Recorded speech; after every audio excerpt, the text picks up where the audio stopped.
ফেসবুকে আমার ভাইয়া ফ্রেন্ড দেখে যে একটা ছবি, আমাকে দেখানোর পর আমি বলছি এটাই ভাইয়া, দেখে যে অনেক রক্ত।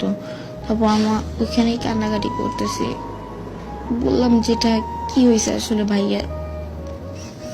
তখন জানি না যে ভাইয়া নাই, আম্মু আমাকে বলে নাই যে তোমার ভাইয়া নাই, কেউ ফোন দিও জানায় নাই।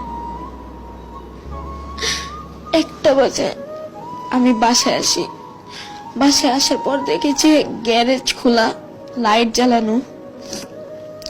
আমি সবাইকে জিজ্ঞেস করতেছি কি হয়েছে, আমাকে সবাই জড়ায় ধরে কাঁদতেছে। আমি বলছি কি হয়েছে একটু বলো, আমাকে বলতেছে না। আমাকে উপরে 6 তলায় নিয়ে আসছে জোর করে, জোর করে এনে বলে কিচ্ছু হয় না, তুমি শো, তোমার ভাইয়া আসতেছে।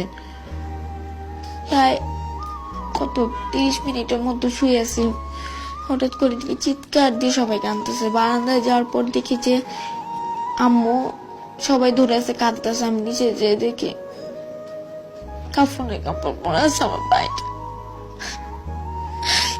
আমাকে ভাইটার সামনে কেউ যাইতেও দিতেছে না। লাস্টটা বের করার পর গ্যারেজ চানে আমি একবার খালি চুমু দিয়েছি মাইয়াকে। এরপরে ভোরবেলা জানাজার পর নিজের ভাইটাকে দাফন দিয়ে এসছি।